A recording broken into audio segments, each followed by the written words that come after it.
Hi guys, today I will try to do it shortly, talk about my journey from the Philippines to Canada.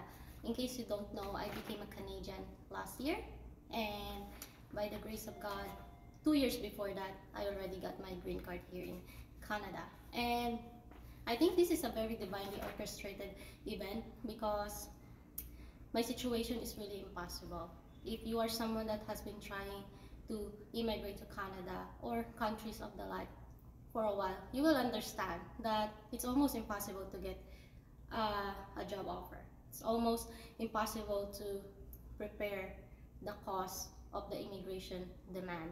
You know, it's just almost too impossible. It's really a decision of a lifetime. But in my case, I don't have money. In my case, I don't have a sponsor. And in my case, I did not go through the student pathway. Hi guys! If you don't know Jesus today, this is an invitation.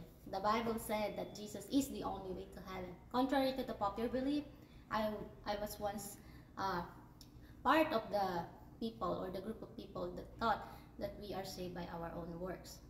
That thought that I have to be active doing religious rituals of some sort to be saved. But the truth is, Jesus is the truth. The Bible said that you will know the truth and the truth will set you free. The beautiful thing about God is salvation is a gift from Him. You know, the Bible said that for by grace are you saved through faith. It's not of your own works, but instead it's a gift from God. The Bible said that for God so loved the world that He gave His only Son, that whosoever believe in Him shall not perish, but have eternal life. For God did not send His Son to condemn the world, but instead to save the world through Him. All we need to do is believe. Unfortunately though, all of us are on the way to hell. None of us is on the way to heaven. So the Bible said that if you don't believe, unfortunately, we will continue on that path of destruction. But God loves us so much again and again in the book of John. He loves us so much, He don't want us to continue there. You know, which is what we call hell. It's not made for us. It's made for the devil and the angels. God doesn't intend you to go there. The Bible said that a prudent man will see a danger and they will flee away from it. But a fool, unfortunately, will continue in the path of destruction. God encourages us many times to seek the truth.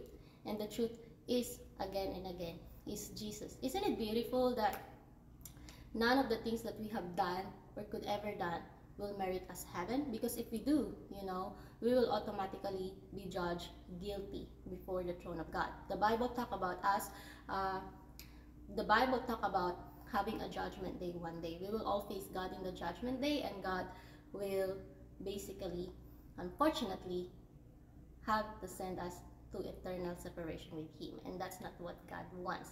The Bible said that if you declare with your mouth that Jesus is Lord and believe in your heart that God raised Him from the dead, you will be saved. The Bible further say that anyone and everyone who believe in Him shall never be put to shame. God is faithful. God doesn't lie. And He also said that everyone who calls on the name of the Lord will be saved. Everyone who calls on the name of the Lord will be saved. Putting our faith in Jesus means that putting our full faith in Him. In this sense, God is not talking about partial faith. God is not talking about conditional faith. God is not talking about seasonal faith. The Bible talk about lukewarm Christians, and God don't like that. The Bible said God cannot be mocked. The great thing about God, He is merciful. The Bible said that God is patient with us. He's not willing for anyone to perish, but for all to come to repentance. And God Himself came here 2,000 years ago in the body of the Lord Jesus Christ. That's how much He loves us. He humbled Himself. For the first time in His eternity, He got separated from the glory of God. And He took the suffering and the death on the cross. There was an exchange that happening when He was on the cross. He was dying on our behalf. Anyone that will believe is basically being swapped with God during that time. The punishment, the consequences, the curses of that sin that we have, Jesus took it with Him when He got buried on the cross. And on the third day, He rose again, totally defeating death.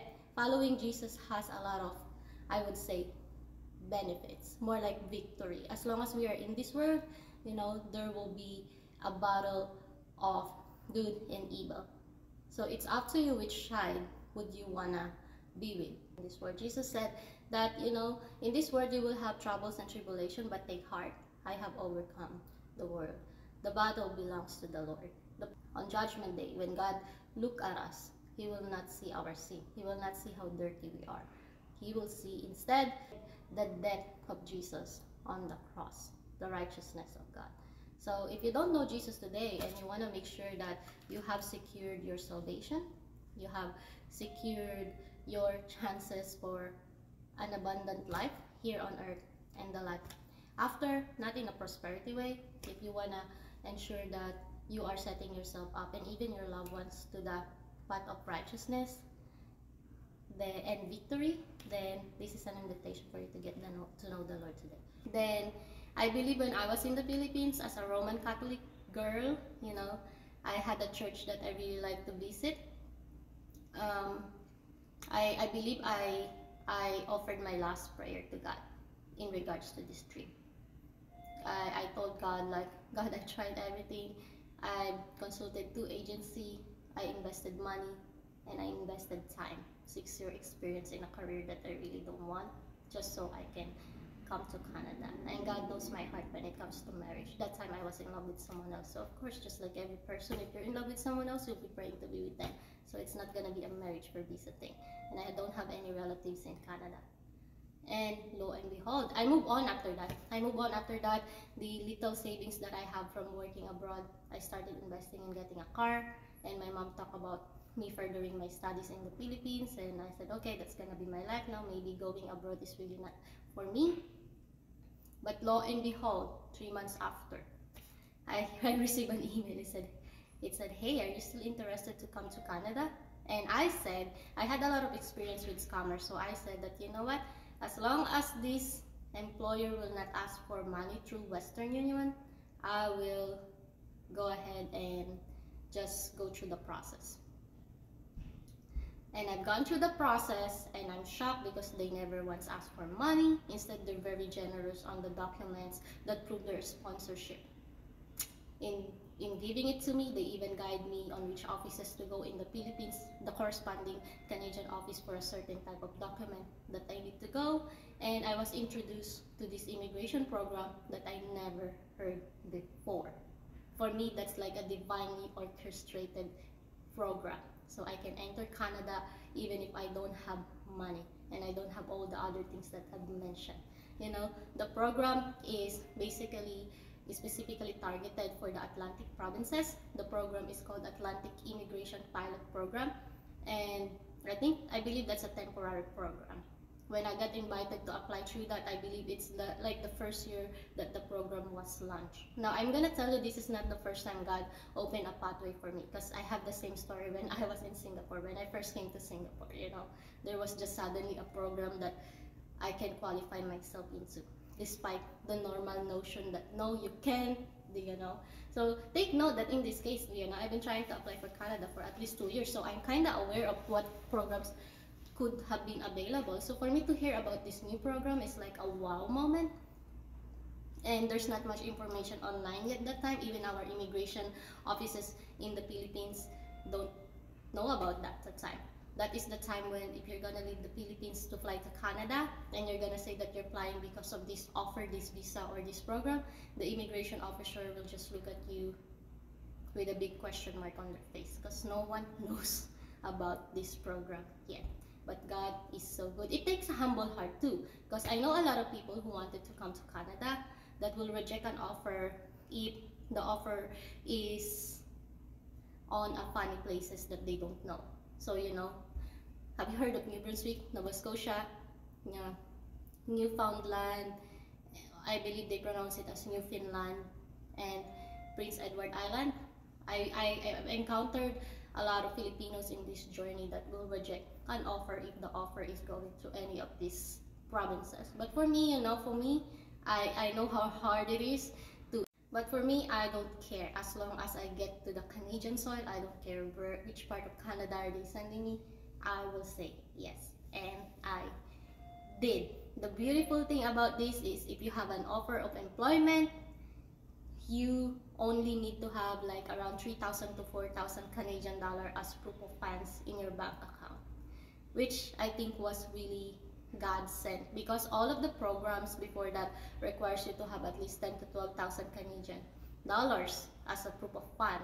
Take note that these are all excluding all the expenses that you need to have a successful immigration process, right? And for me, that amount is a heavy amount. That's like $500,000 in my country's money. And like I said, I just came back to the Philippines. All my savings, I put it on buying a car, trying to start investing on furthering my studies. And basically, I have nothing. And when I asked my mom for money, she said, no, my family is not rich in the first place. So there's really nothing for me. But 3,000 Canadian dollars, that's manageable. I managed to get that amount to just put on my bank account to show that I had that much, and then the rest I did manage to buy. The next step is just basically for me covering the application fee and just covering my plane ticket to Canada. Now, with this program, another great thing about this, the program has conditions that I did not expect. Like, when they say that, now to him who is able to do exceedingly abundantly above all that we ask or think, according to the power that works in us, to him be the glory in the church by Christ Jesus to all generations, forever and ever. Amen. Now, all my life, and this is based on all the story of the immigrants that I've heard, or people that tried to immigrate to Canada, I never heard such an easy pathway to be a green card holder. What I imagine my life will be when I enter Canada is basically just gonna be a work permit holder, and I imagine that I'm gonna have to be on that type of status for at least 10 years before I can find myself qualified for the permanent resident card application.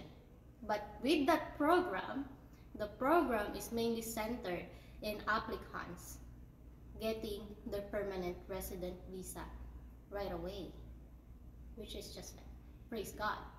And the expected application process for this to be released or to be satisfied if you are approved is within just 6 months. Can you imagine? Can you imagine? Within 6 months, you can be a green card holder in Canada. The reason for this is because of the supply and demand. In Atlantic Canada during that time, I believe businesses started complaining because they don't have workers. So we're talking about the service industry here. They don't have workers. So I guess the government came into agreement with the government.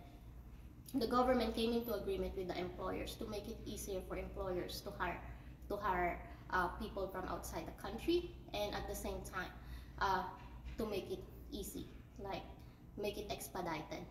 So the needs was really big, and that's why I believe one of the reasons that this pilot program was born. And praise God, I was one of the people that was able to take advantage of that. You know what, when I think about it, I'm also thinking of Isaiah 43. Now all of these, it's not for me. I'm just speaking of how true the word of God's are and how great our God is. And He can do this for you too, God said that this is the word that He has spoken to His anointed ones. In the Bible, the anointed ones or the chosen ones are the Israelites, right? But in the New Testament, ever since Jesus came, every believer are chosen one. Every saved, redeemed, sanctified follower of Jesus Christ. I mean, every one of them are most likely a follower of Jesus Christ.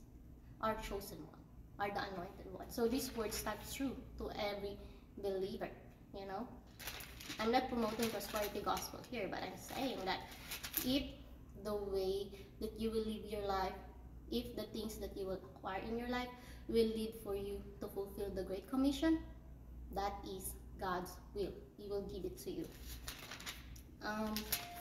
So in Isaiah chapter 43, and I just love how the Lord make it easy for me to just get to the page right away. Isaiah chapter 43, it is titled, actually, the passage is titled as Redeemed by the Lord. From verse 4, it says here, Since thou wast precious in my sight, Thou hast been honorable, and I have loved thee. Therefore will I give men for thee, and people for thy life. Fear not, for I am with thee. I will bring thy seed from the east and gather thee from the west, etc.